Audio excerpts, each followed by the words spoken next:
Welcome to Conversations with Zi and Vindesh, a weekly discussion that explores common life challenges and offers practical solutions. Learn more at dharmamedia.com. That's DHARMA media.com. All right, welcome back to Conversations. Z, always good to be sitting here with you. And we are talking today about honesty. And you mentioned a few interesting things, that honesty is bland. So it's not sweet, not sour, not pungent. It just is. It's like you're wearing some kind of puke green color today. I can say that honestly, not trying to offend you, it's just how it is. We talked about people getting on a scale. Scale is dispassionate. The scale doesn't want to make you happy, it doesn't want to piss you off, doesn't want to get into some argument with you, just wants to tell you what you weigh. But people are afraid to get on scales. So you got some fancy scale over here that we've talked about, which not only tells you your body weight, it tells you your body fat percentage. What is it, your cellular water? Segmental analysis, yeah, it's still everything. Extracellular, intercellular, extracellular fat, intercellular fat, bone density. Yeah.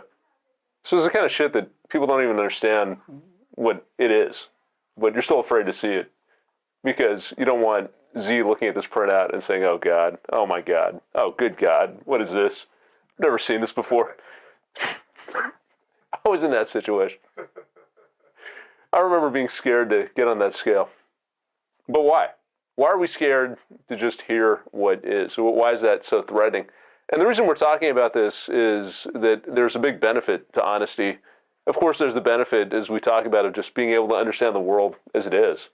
And if you want to get better, you want to navigate this world, the more clearly that you can see, the more honest you can be, the better off you are. But there's also the health aspect to it. And we talked about having an honest conversation. Sometimes conversations are difficult. We don't know how people are going to react. We're afraid that someone might judge us or they might get upset. But if we take that risk and have the honest conversation and just lay out whatever the reality is, we can feel our blood pressure coming down. You can relax. It's like a physical weight that you've been carrying around, which suddenly you can put aside. So you're more free, you're more healthy, you're more expressive. So there's a lot of benefits to being honest, but it's not something that is that easy to do. It's not that easy to do in society, given where we are. There are certain topics that we're not supposed to talk about, even if we're talking about things that are true. The truth these days can offend. So there's that social aspect. There's the aspect of the ego where we're insecure. There's certain things that we don't want to hear. We don't want to take critique. And honesty, again, it's not concerned about what your feelings are. It's just going to lay out what is, and then you can interpret that one way or another.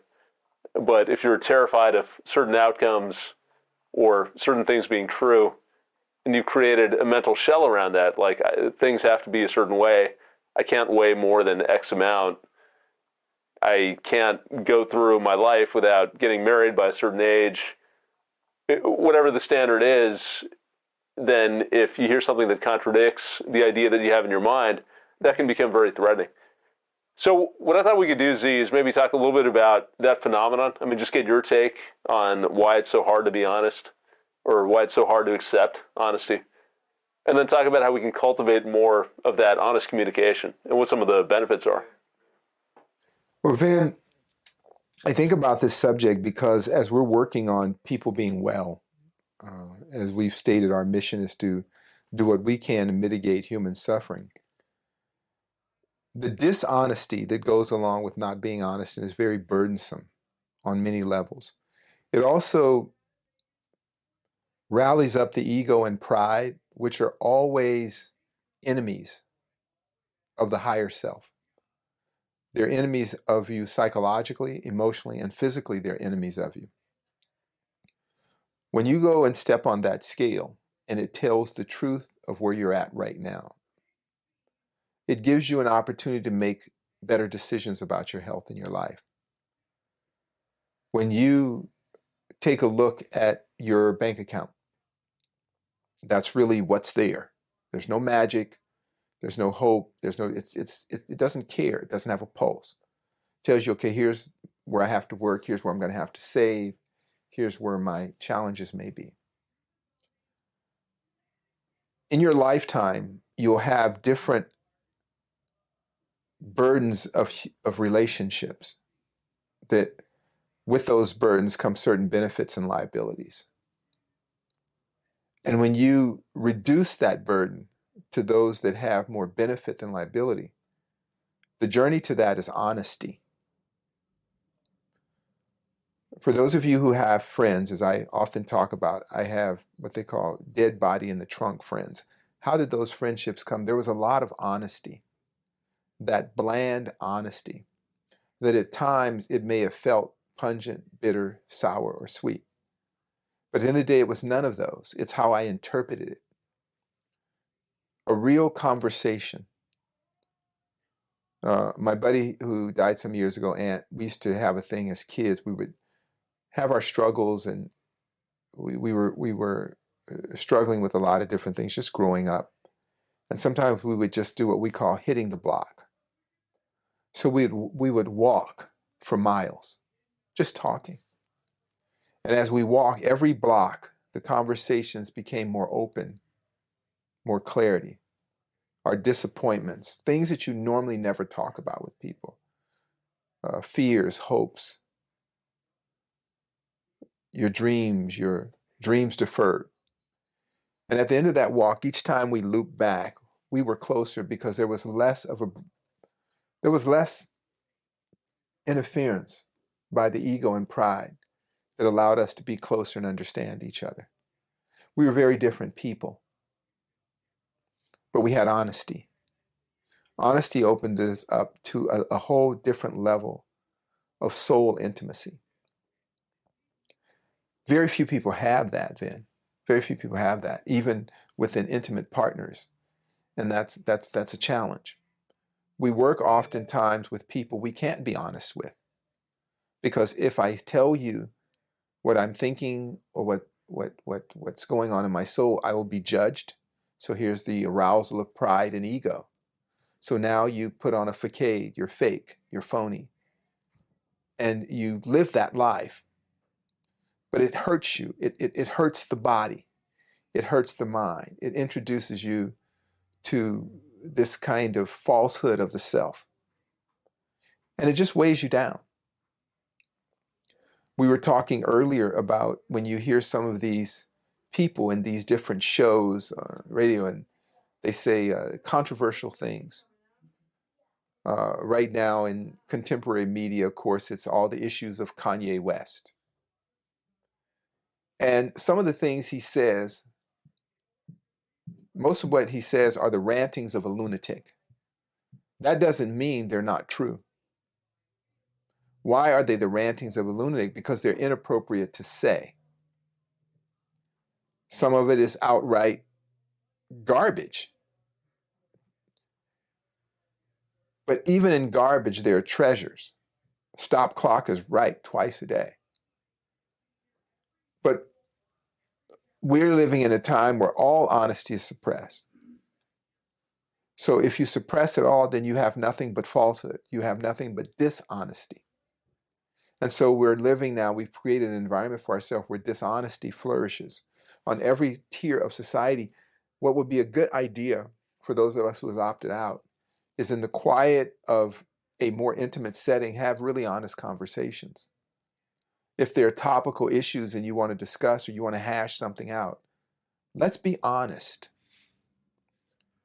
If you see a friend and their breath is bad, say, hey man, take a mint, your breath stinks. Oh, thank you. You don't get offended, run away, hide, shoot the person.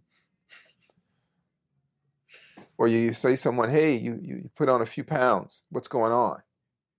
I do that all the time. What's going on in your life? You're chubbing up there. You're not able to work out. The cortisol is coming. Let's talk about it.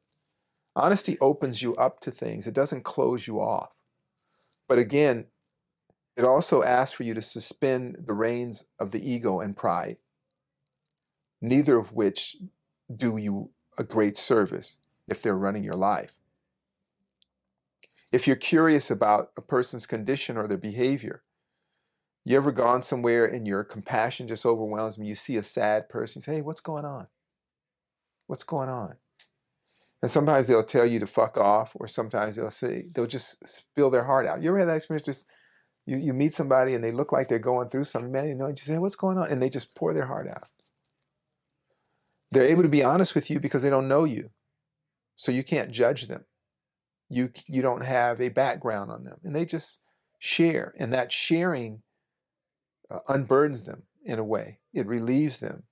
And it also offers you an opportunity to do a great service simply by being a sounding board for them to express themselves in an unjudged way.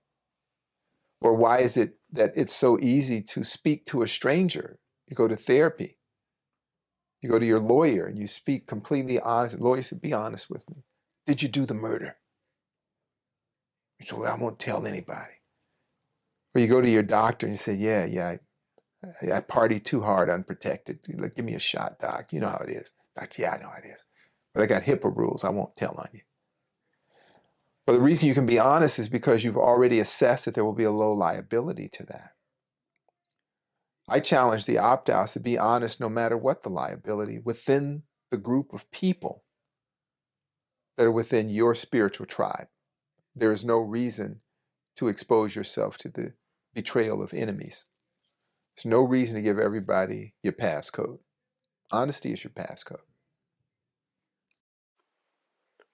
Yeah, so when you talk about the Z, there's honesty with yourself, which is, I think, where this starts. That you've got to be able to look at yourself dispassionately. You have to be willing to accept critique, just accept information, and try and be as objective as possible. But then there's also the discussion. And if you start with that clarity of who you are, now you want to go and you want to talk to people about your hopes and your fears, your perversions, the things that you've done that people don't know about, that you're afraid you're going to be judged for. And you start limiting it.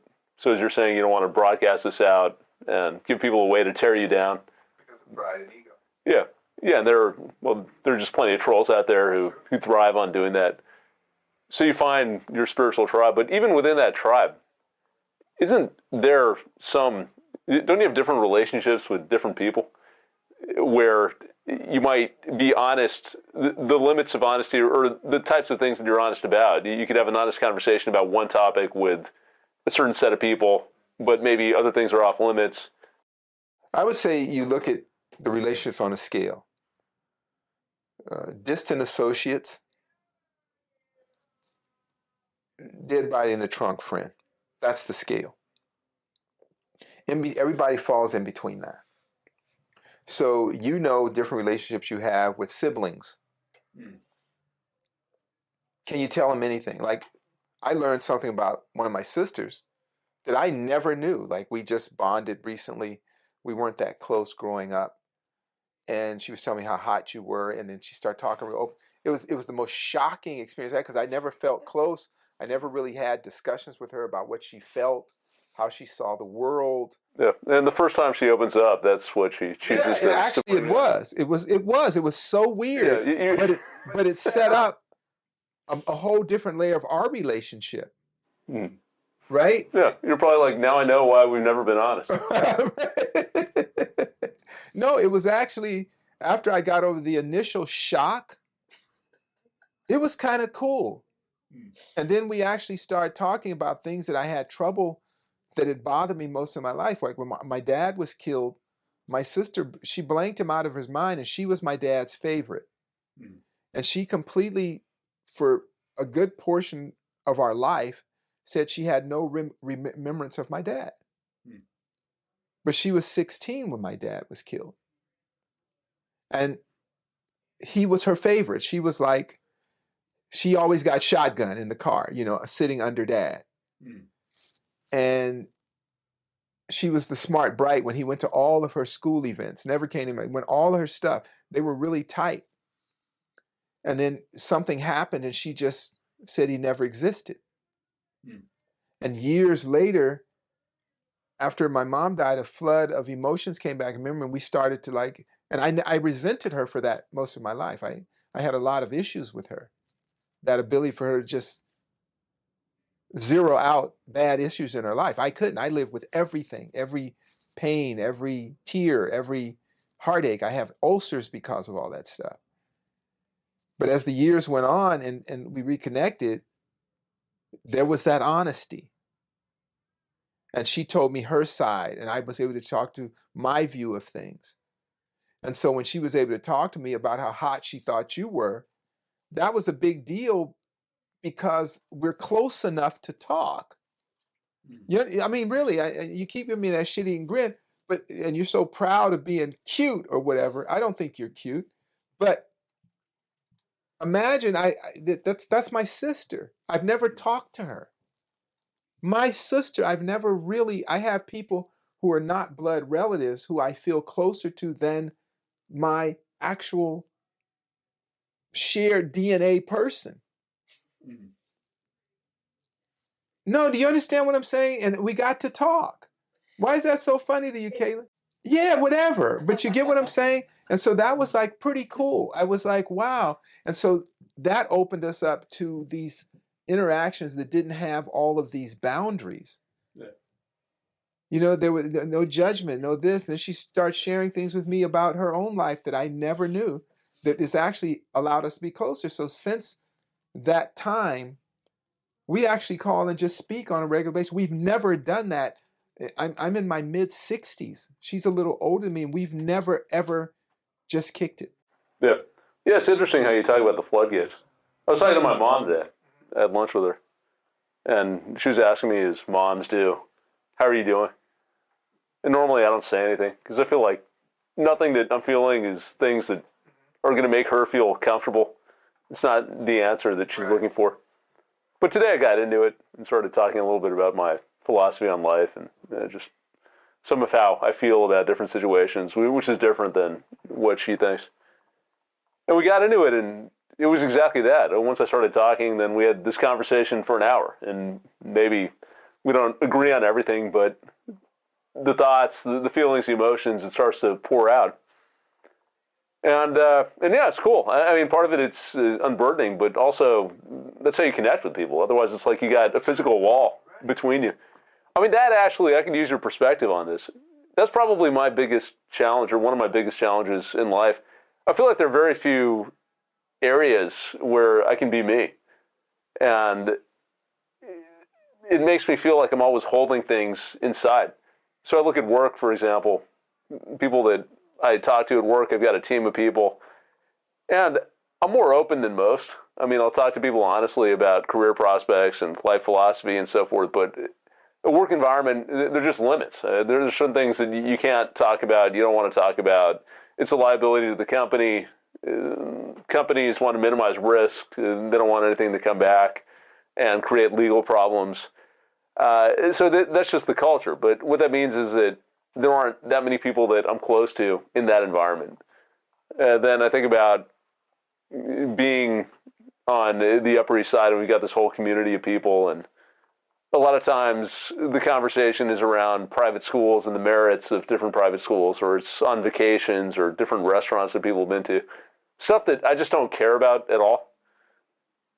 But I don't know how to engage. I guess one-on-one I can do it. So if I meet people individually, we can take the conversation in different directions. But you talk about the spiritual tribe, you talk about the friends that you have where you can bring them and you've got the dead body in the trunk. I guess what I run into is there just aren't that many of those people. And maybe there aren't for anyone. We've talked about how the good friends that you have, maybe you can count on one hand. And if you got 5 good friends in a lifetime, you're lucky. But where does that leave us in terms of honesty and being able to express ourselves if it's such a limited circle? Well, let us really look at the alchemy of honesty. It is an ingredient in intimacy. And intimacy has a limited scope, a limited volume. You're not going to have a lot of that in your life. That's why we look at intimacy. When it's true intimacy, there's a sacredness to it. And of course, it is born in you first. That reflexive loyalty is not because people often earn the loyalty, but oftentimes people project loyalty. Um, and that's what that's kind of like part of tribalism. Like if it's your tribe, somebody's bothering my tribe, I'm going to jump in there and get involved in a big brawl. I'm at a Dodgers game and the Yankees are there, and the Dodger fans start fighting the Yankees fan, and you end up in a wheelchair or something. And it's this idea that there is this loyalty connected because we have a common idea of ourselves, and there is an honesty that you get to experience in that moment. It's the same way when you're in the military and you're involved in some sort of altercation. It isn't that complex. I think we crave intimacy. We crave knowing and closeness, but because of the bane of the pride and ego, it's hard for it to have a healthy symmetry to it. You think about work. In a perfect world, you work for yourself, and you have mutual beneficial relationships with other working people, with your clients, with consumers, with your vendors. But if you work for someone else, it's a little withdrawal of the intimacy. We're not gonna be that close. We're gonna be close enough to know we have common goals and objectives, but we also know that there is that transactional aspect of the relationship, that I need to look after me and you need to look after you. There's a mutual benefit, but there's that but, right? Bottom line, I need to get mine and you need to get yours. So the left hand's not going to show the right hand everything. It's that kind of playing poker thing, right? Mm. But we long not to have that. When we move away from that, we want to be able to be in a place where we're not hiding, we're being accepted. Once you're accepted, then that soothes the longings of the ego and pride, right? It soothes it. That's what home is supposed to be about. Mm. But for many people, it's not there. They carry that same guardedness from work to home, to their domicile. And it's why we don't see people really resting and thriving and growing and evolving with that healthy verticality of evolution, because you don't have that. Then in lieu of that, you have various agreements. You have agreements, right? We'll go this far if this is going on. So now we've established rules, boundaries, ethics, right? Amendments, commandments. So we know we just won't go to that level. So there are jobs like that. And thus comes the dishonesty of jobs. Everybody lies and embellishes their resume. Everybody does. So what happens is you throw the resume away and you hang out with the person, right? There's a funny story of a guy in France, some executive in France that's suing his company because they fired him because he wasn't fun. I don't know if you heard that. He wasn't fun. What would they mean? Well, after work, he just wanted to go home to his family. He didn't want to go and drink all night and be involved in work orgies and hazing and things like that. So a case is going through the courts in France.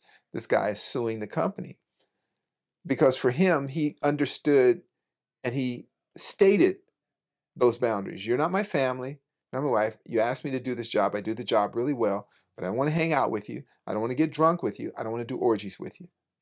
Okay? So that honesty cost him his job. Yeah, it happens a lot. You look at Japan. The culture is all about working 16 or 18-hour days and then going and drinking together. And maybe it's because then the work becomes all-consuming. That's right. That's right.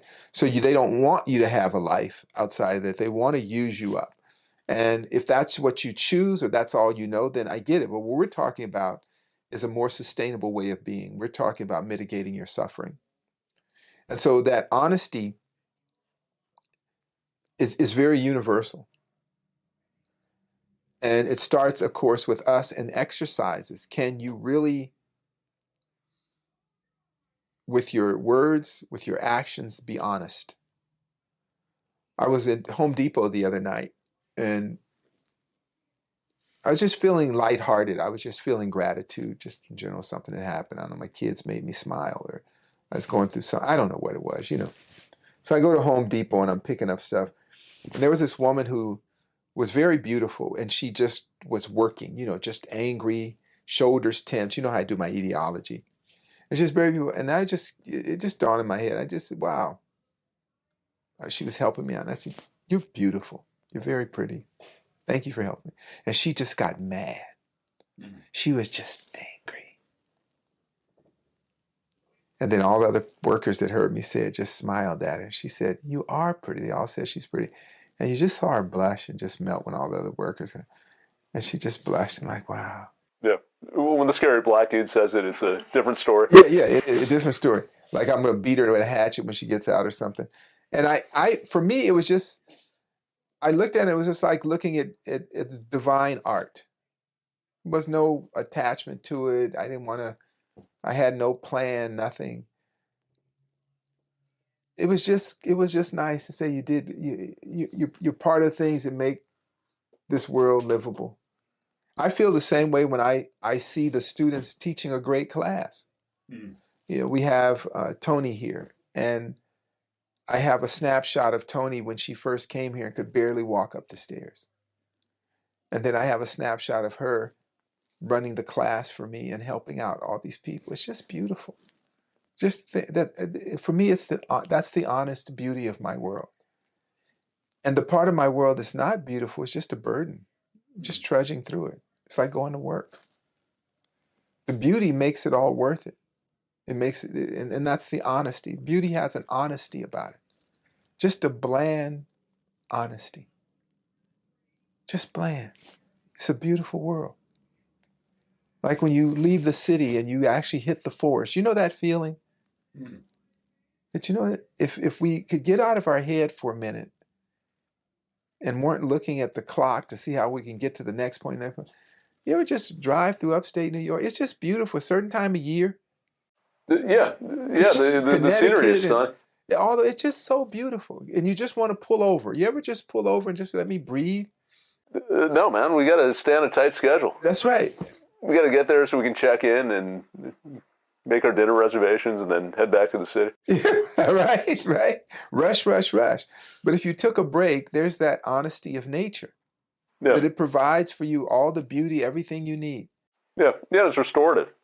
Very restorative. There's that book, that Oprah discussions that you sent me, where they talk about some of the healing rhythms.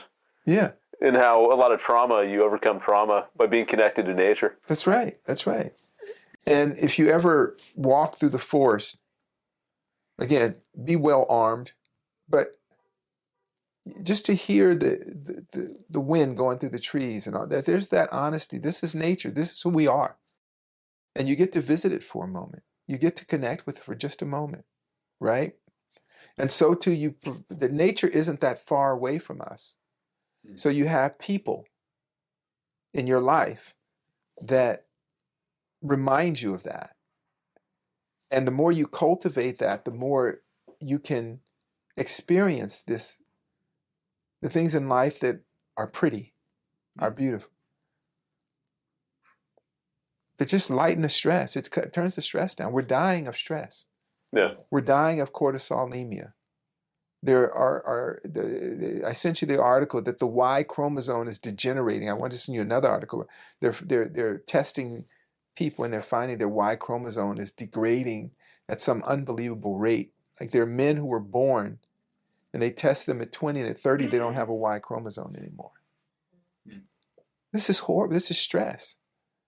And then now you have to pretend and cover and try to fit, and you live a whole life of dishonesty. Yeah, it is pretty horrible. I wonder about this. I mean, I wonder how much is temperament, because I feel this a lot. There's some situations that I'm in where, because of the dishonesty, and maybe I would characterize it differently, but I think it's the same phenomena that you're talking about. It's just like a weird way of interacting, whether it's stress or it's superficial discussions or everyone's playing a certain role. It's got like a dead quality to it. There's nothing life-giving. There's no energy exchange.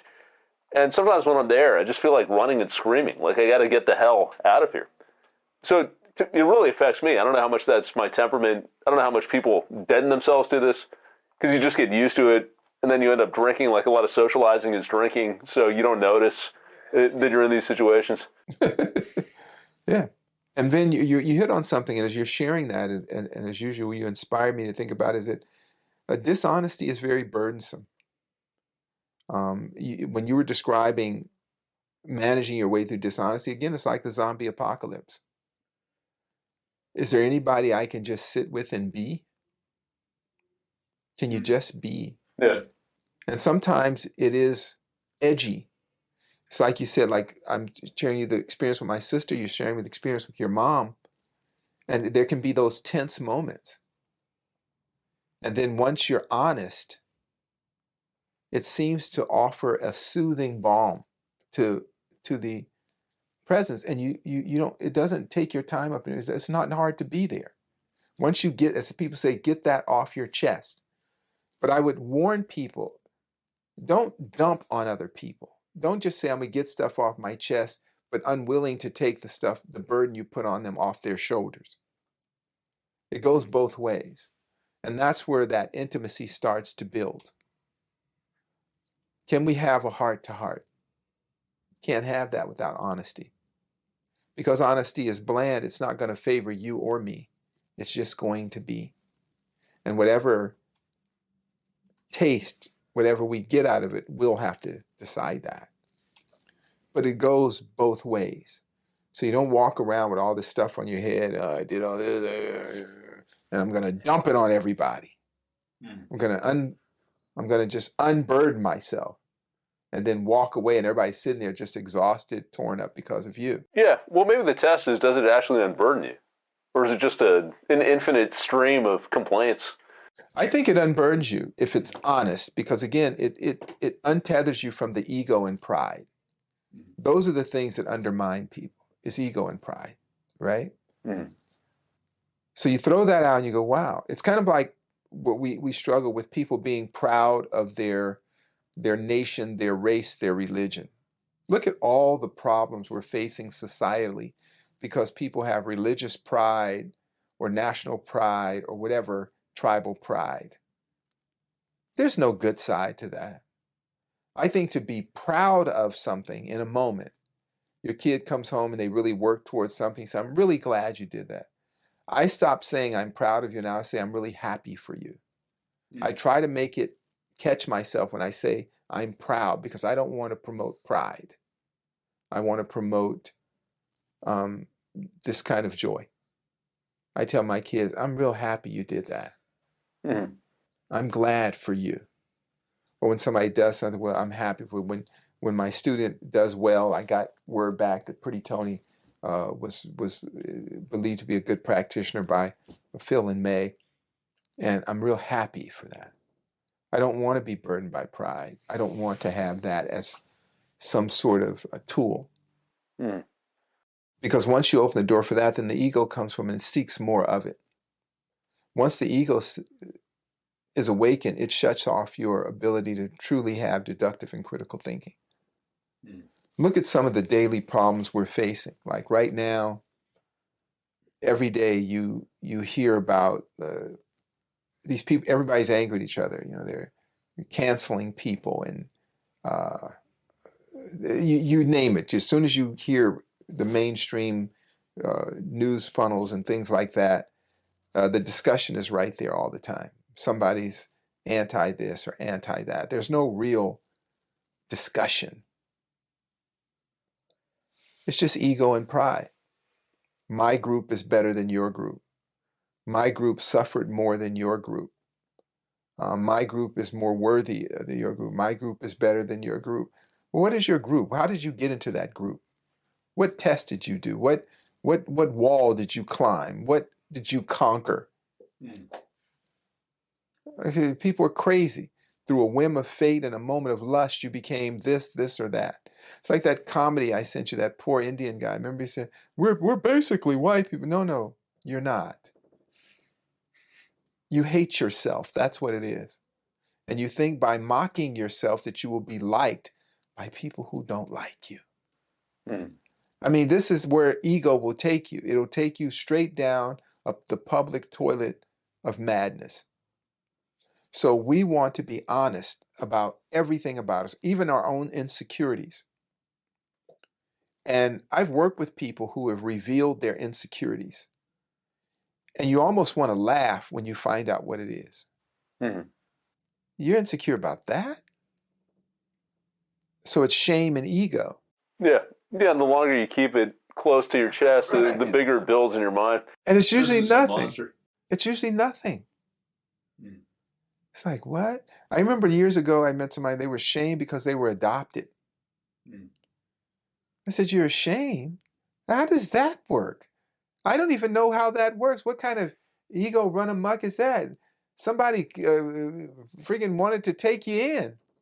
That's better than being, your mom and dad drunk one night and didn't use protection, and 9 months later, here comes this screaming, howling creature that's causing disarray in the family. These people actually chose to find a screaming, howling creature and nurtured and care for it, and you're ashamed of that? This is how crazy it is. You understand? Mm. So, but when you have honesty, what a more beautiful thing to do than somebody just choose to take on a child. Choose. Yeah. Yeah, it's interesting you put it that way. Because as I'm hearing you, the benefit of honesty, you unburden yourself, but just by opening yourself up to that conversation, suddenly you've got a different perspective. You've got a different narrative. You can think about this from an angle that you haven't seen before. Mm-hmm. But if you don't do that, you never have that conversation. All you're doing is you're replaying the same thing over and over in your mind.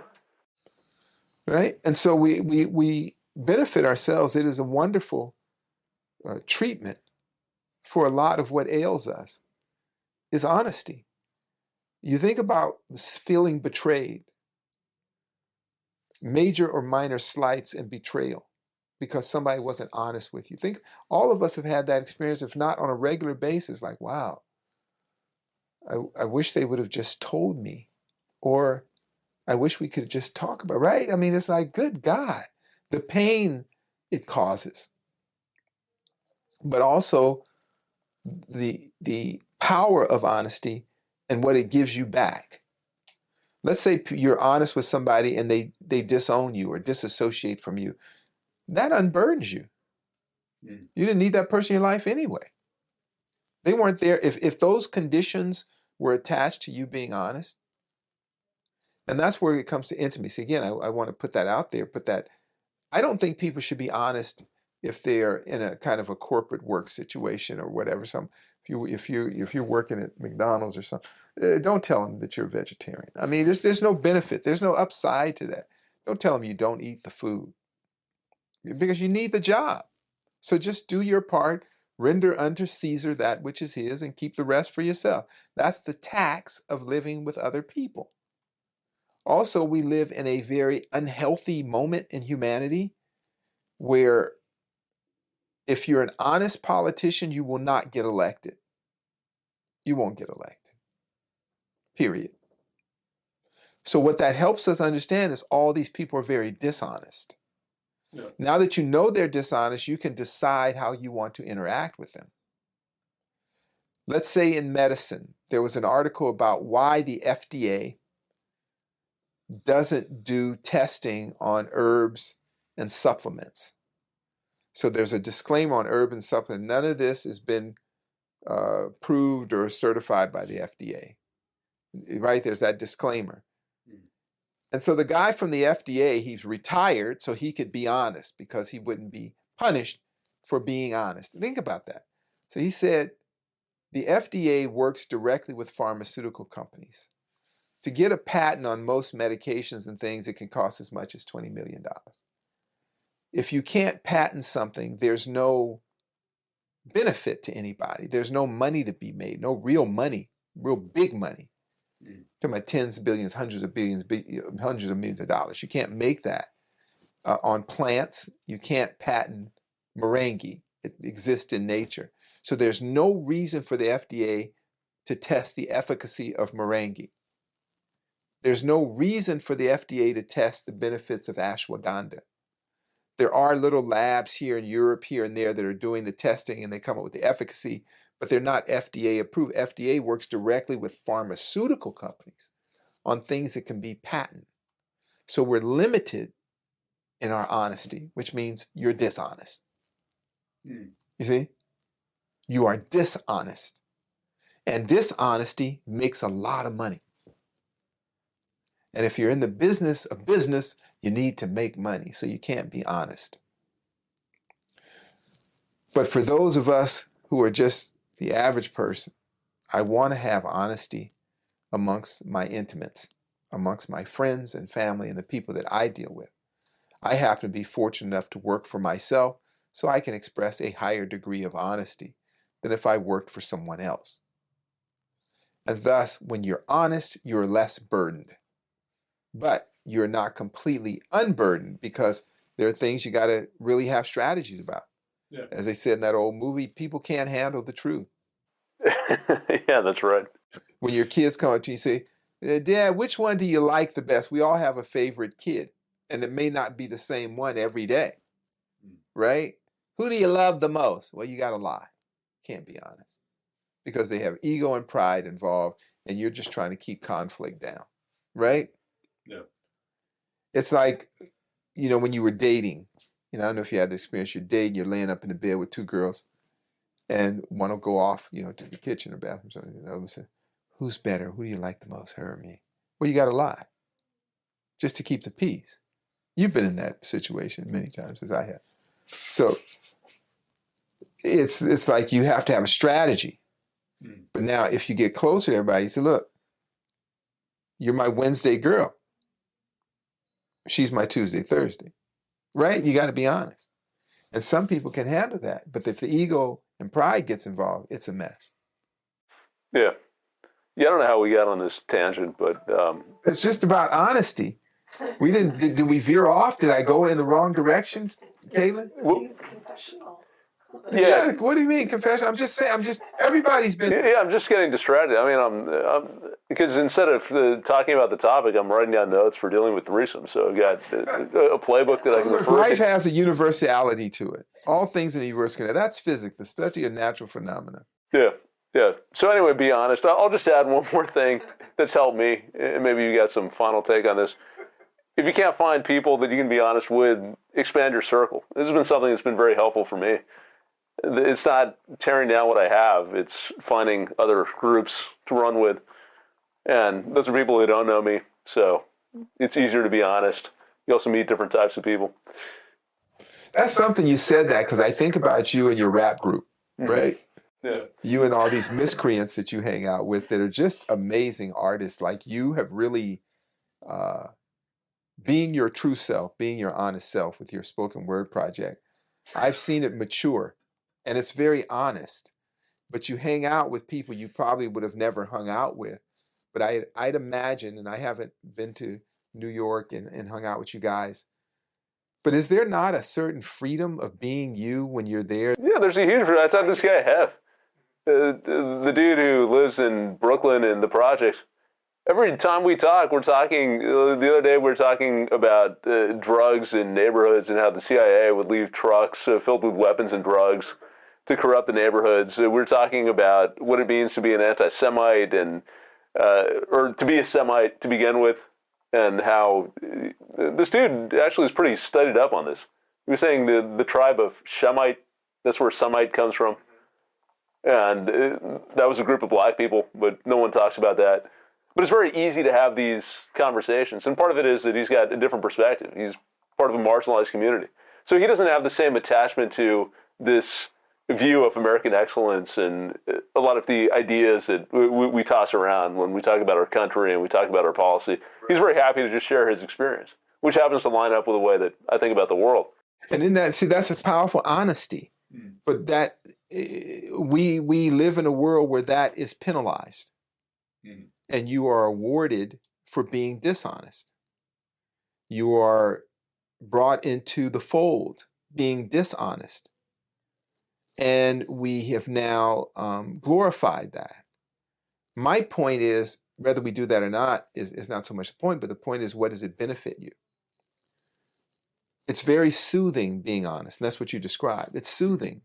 You hear all this noise, and then you hear kind of the faceless committee gatekeepers on what you should think, how should you think, what should be said. If you go along with that, your life will be easier. It will be much easier Don't think, comply, don't question, right?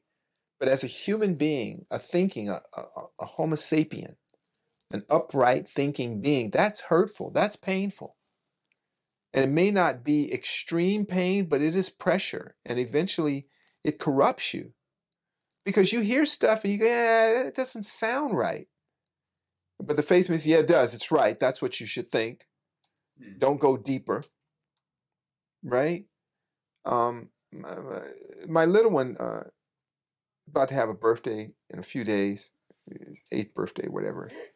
He saw some video of some really grotesque, unhealthy person like eating sandwiches at a gym and talking about just doing what you want to do.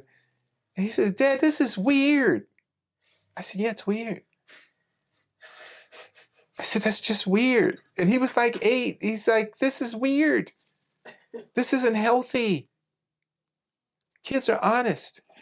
But somebody at school will run up to him and say, no, don't say that. You must be accepting and appreciative. No, it's not right. It's out of sync with the rotation of the planet. I want to be in sync with nature. Yeah, that's how my kids reacted when we passed a restaurant with a bunch of dudes dressed up in drag performing. They looked at this. Actually, my wife said, oh, check this out, because she just likes seeing stuff, and she thought it was kind of cool. So she shows it to her kids, and she's all excited, and they look and they say, yeah, this is weird, and they moved on. The kids will be honest because they don't have that filter, and they don't understand acceptance, rejection at that point, right? And they're sociopaths because they don't have that whole, they just want to be okay, and they read their world as the world presents to them. And so we can learn from that, but this is only for opt-outs, because if you're opting in, you must be dishonest. You must be dishonest. And you must live with the disease that comes with dishonesty, the added stress, the distancing from another person. You will never, when you're dishonest, I'm talking about on a soul level, I'm not talking about against corporations, against negative enemies of your humanity. You should never be honest with the government, of course. It's you can't be honest with dishonesty. You understand what I'm saying? It doesn't work that way. You got to meet it where it meets you.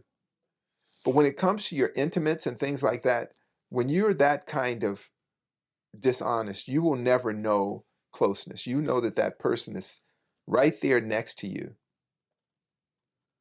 There is a certain boundary that you better not cross or it's over. You know, at certain work environments, if you come in and you share a truth, it reminds me of these old movies of whistleblowers, Aaron Brockovich and all that other kind of stuff. Remember that? And there was that woman they killed that exposed the bad water, and Karen Silkwood years ago. Very honest. It's not cool that we're polluting the water that's killing everybody. They actually just killed her, and first they offered to pay her off. Right, that's how it works. First, let me just give you a few dollars and just be happy. Some people can do that. But that's when your humanity kind of is degraded. You can be okay with, what was it? I think some people remember the Karen Silkwood case. Most people remember the Aaron Brockovich case. You're just killing thousands of people. And just as a human being, if you're a human being, it's just, you can't pay me enough to slaughter other human beings. And that's kind of the dishonesty of the world, but it's okay. Depends on what group you're attached with if you slaughter other people. She was just a humanist and just said, this doesn't seem right. It's just something isn't right about it. Right? I was watching, the other night, I watched the Emmett Till movie. Just extremely disturbing. Just a disturbing event in history. And it shows you the dishonesty of the legal system. But not only did it hurt them, but it undermines everything that you say you're about. The legal system doesn't exist as it presents itself if there's no justice there. The people that killed that boy, lived to be old men and were given money for their interviews, made money interviewing about how they killed the guy. The woman who got him killed is still alive. So there's no honesty. There's no integrity of that. That hurts. And so it's just a thieves' bazaar, right? Mm. It's just a marauder's picnic, flea market. So how can you then ask people to be honest? We can't do that. That's too big. We can do what's small. And amongst friends, families, your beloved, let's work on being more honest. Having those difficult conversations. Let's hit the block. Get in the car with your friend, your lover, your buddy, your homie, whoever, and just go for a ride, like you did with your buddy who lives in the projects or whatever, right? Make sure you get a GAT or something, but protect yourself at all times. But the relief that you felt, I can just talk to this guy. Mm. Doesn't that feel good? We can just talk. And I don't have to have a million filters. It's like the other day I was standing here, Caitlin, somebody walked in. I said, hey, how you doing? I said, hey, hi. We talked. We had a normal conversation. I've heard about you, Master Zi. Yeah, blah, blah. I said, I'm sorry. What pronoun should I? You know what? Come on. I don't even know I don't even know where to go with that. We were okay up to that point. We were okay up to that point.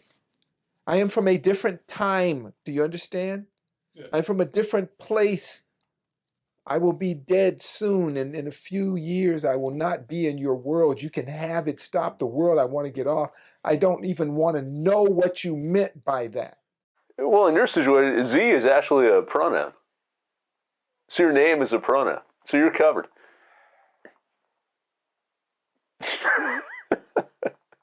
I don't want to process that. I just want to enjoy my ride on this spaceship. All right.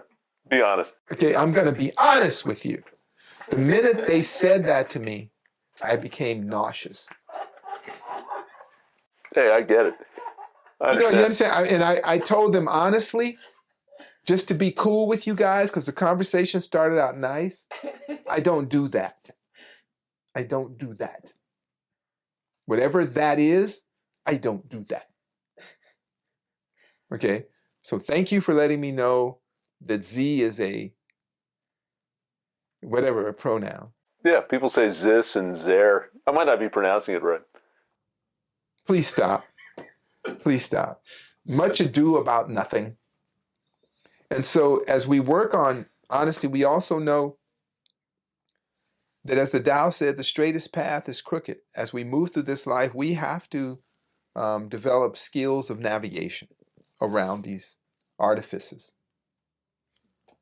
I want to be able to be like in an old Mel Gibson movies where, the Terror Dome or something. I just want to get around the zombies. I don't want to fight them. I don't want to engage them. I want them to live their life. I want to map out their territory without being infected. So I must be honest with myself and say, some of this stuff I don't go for. All power to you, but I don't go for it. How about that? Yeah, that's the best thing to do. Because then it's a good combination. You're honest, but you're also accepting. You're not trying to impose whatever your truth is on the world, but there's certain things that you're not going to compromise. And just to follow up on that as we wrap up, I feel it's a good time for us opt-outs to start shutting up on some of these discussions, because it'll pull you into an ugly place. A lot of these discussions on religion, right, that's out there, there's this whole thing on religion, and nobody is really able to talk or communicate, because if you say certain things, you can just be shut down and called a hateful person. But there's no real connection to history or the facts of life. I would say that each group needs to police their own group. So if I were to point out the ills of racism. I need to first point out the things that my tribe has done to other tribes. And I need to take ownership of my legacy. Nobody is above it. I look at the suffering human beings have visited upon each other. And some of the worst suffering is inflicted by people who themselves suffered. Right? Mm. So let's talk about it. Work on yourself first. Clean your house first. And be real honest about how dirty your house is. And then we'd be a better place. Anything else, Van? No, I think it's a good place to sum it up. If you're not honest about it, you're going to live in some disgusting house. It smells like cat crap. But you're pointing the finger at everybody else's. Yeah. Not good. Let's be good. All right. If you enjoyed the show, please consider leaving us a review on Podbean, iTunes, or your favorite podcasting app. Each 5-star review helps us bring you more unique and insightful content. Learn more at dharmamedia.com. Peace.